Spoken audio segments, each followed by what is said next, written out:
कभी आपने सुना है लोगों को ऐसा कहते हुए जहाँ पे वो अपना कंसर्न शो करते हैं कि उनका वजन बहुत बढ़ गया है इसलिए एक्सरसाइज करनी चाहिए, या फिर बॉडी में फैट बहुत ज़्यादा हो गया है इसलिए जिम ज्वाइन करना चाहिए, या डॉक्टर ने कहा है कि ब्लड प्रेशर या ब्लड शुगर बहुत बढ़ गया है तो वॉक करना ज़रूरी है।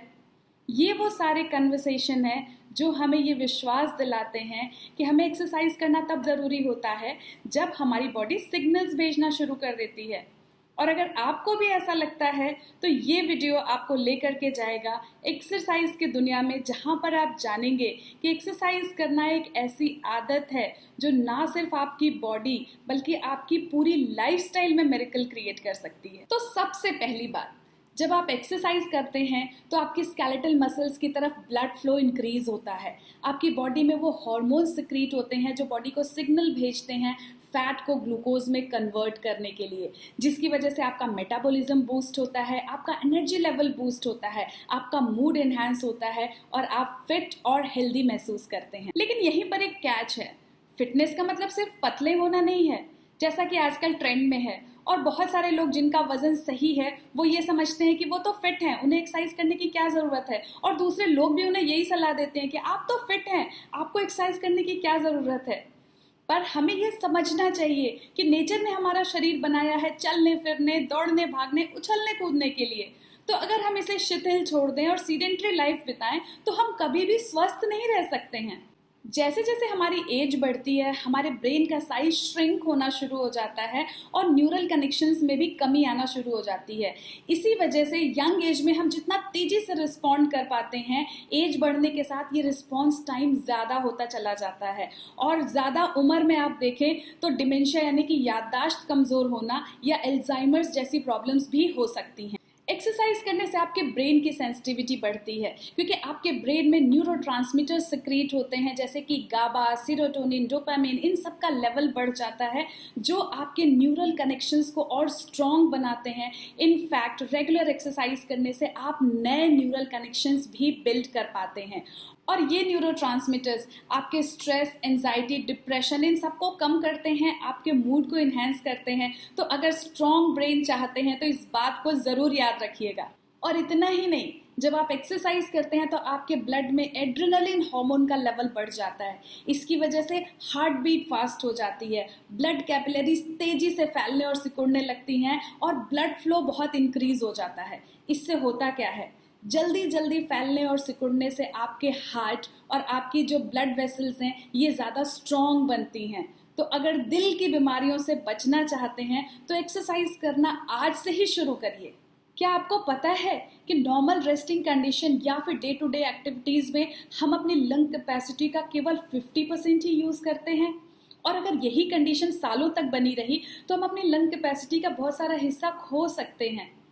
जब आप एक्सरसाइज करते हैं तो लंग्स के अंदर ऑक्सीजन का फ्लो 15 गुना बढ़ जाता है, जिसकी वजह से ये हमारे लंग्स को मजबूत बनाता है और ब्लड को ऑक्सीजन रिच बनाता है। एक्सरसाइज करने से मिलती हैं आपको स्ट्रॉन्ग मसल्स, और इसके ऊपर फोकस करना इसलिए ज़रूरी है कि आफ्टर 30 हर 10 साल में हम अपनी मसल मास का 3 से 5% लूज कर देते हैं। 65 की एज आते आते हम अपने मसल मास का 8 to 27% ऑलरेडी लूज कर चुके होते हैं, और इसकी वजह से लेटर एज में एक ऐसी कंडीशन आती है जब हमारा उठना बैठना, चलना फिरना, डे टू डे एक्टिविटीज़, अपने कपड़े पहनना, वॉशरूम तक जाना, ये सारे काम भी मुश्किल हो जाते हैं।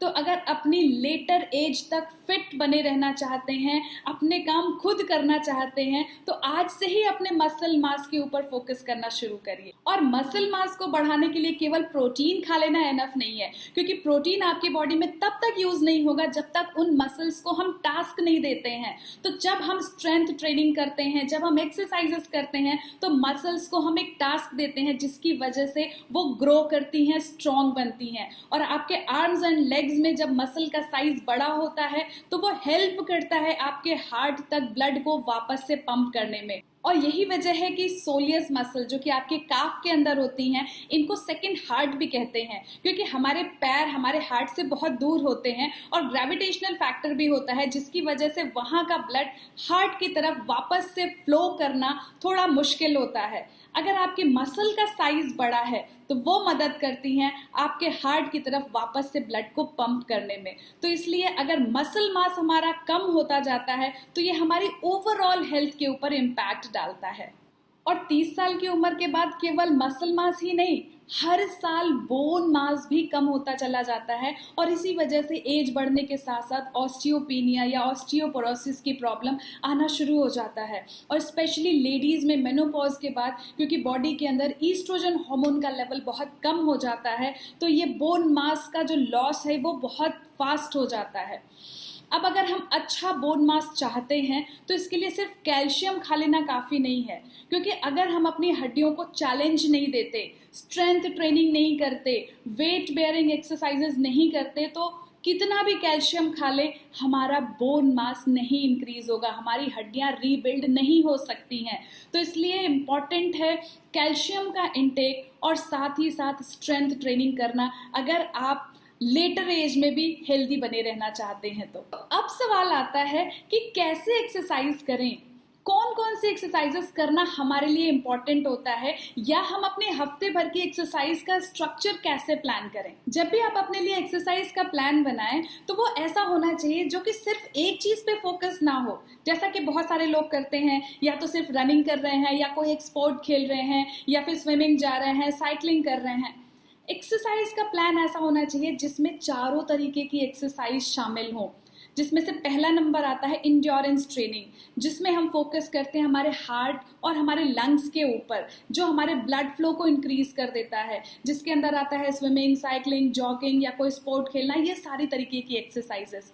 सेकेंड नंबर आता है स्ट्रेंथ ट्रेनिंग, जो कि हमारी बोन्स और मसल्स को चैलेंज करता है। स्ट्रेंथ ट्रेनिंग के लिए आप अपने बॉडी वेट को यूज़ कर सकते हैं, आप रेजिस्टेंस बैंड को यूज़ कर सकते हैं, या फिर आप डंबल्स एंड बार्स को यूज़ कर सकते हैं। थर्ड होता है स्ट्रेचिंग एक्सरसाइजेज, यानी फ्लेक्सिबिलिटी फोकस्ड एक्सरसाइजेज। इसके लिए आप योगा कर सकते हैं, आप पिलाटे कर सकते हैं, तरह तरह की स्ट्रेचिंग कर सकते हैं, जो आपकी बॉडी के इंटरनल ऑर्गन्स और आपकी ओवरऑल हेल्थ के लिए बहुत अच्छे होते हैं।